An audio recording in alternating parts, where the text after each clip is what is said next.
गुरु तेग बहादुर जी के दरबार में एक सिख देवाराम नाम का डेली आता है और गुरु जी के डेली वचन सुनता है, गुरु जी से डेली अरदास करता है, गुरु जी से डेली बात करता है। अब वो डेली ही गुरु जी से जब आशीर्वाद लेता है तो एक ही चीज मांगता है दरबार में कि गुरु जी एक दिन मेरे घर जरूर आना। अब गुरु जी उससे प्रसन्न होकर उसकी विनम्रता को देखकर एक दिन उसे बोलते हैं कि हम तेरे घर जरूर आएंगे, लेकिन जिस अवस्था में आएंगे उस अवस्था को तुझे एक्सेप्ट करना होगा।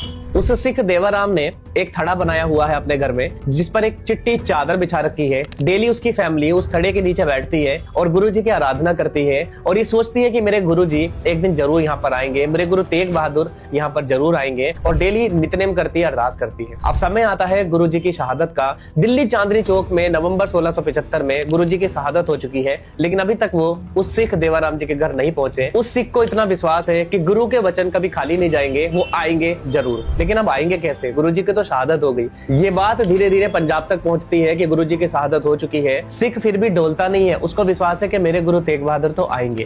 अब होता क्या है, जेता जी, भाई जेता जी जिन्होंने गुरु जी का शीश उठाया था और अनंतपुर साहिब लेकर गए थे, तो भाई जेता जी अनंतपुर साहिब की ओर चलते हैं। कई जगह रुकते हैं, कई गाँव में रुकते हैं, विश्राम करते हैं। अब ये जो देवाराम भाई सिख है, ये धोबी का काम करते थे, तो वहां पर आते हैं इनके गाँव में, इनसे मिलते हैं कि क्या कोई सिख है यहाँ पर, मुझे एक दिन उसके पास रुकना है और कल सुबह अनंतपुर साहिब जाना है। भाई देवाराम जी बोलते हैं कि सिख का घर है, आप मेरे साथ चलो। वो भाई जेता जी को अपने घर ले जाते हैं। जेता जी देखते हैं कि उसने एक थड़ा बनाया हुआ है, उस पर चिट्टी चादर पड़ी हुई है। वो गुरु तेग बहादुर जी का शीश वहां पर रख देते हैं, वो कपड़े में लिपटा हुआ होता है। फिर भाई देवाराम आते हैं तो उनको देखते हैं और उन पर क्रोधित हो जाते हैं कि तुम गुरु के सिख हो, लेकिन तुम्हें ये नहीं पता कि ये मैंने थड़ा किस लिए बनाया था। मैंने ये थड़ा इसलिए बनाया था कि गुरु तेग बहादुर जी एक दिन आएंगे और उनकी ये जगह है, आज तक इस जगह पर कोई नहीं बैठा और तुमने अपना सामान यहाँ रख दिया। भाई जेता जी मन ही मन सोच रहे हैं कि कैसे मैं इनको बताऊं कि ये इनके गुरु हैं, लेकिन कैसे मैं इनको बताऊं कि इस अवस्था में आए हैं। तब वो देवाराम जी से बोलते हैं कि क्या आप सच में अपने गुरु जी को देखना चाहते हो? वो कहते हैं कि हाँ, मेरे गुरु जी को मैं देखना चाहता हूँ। कि जाओ फिर कुछ चादर लेकर आओ।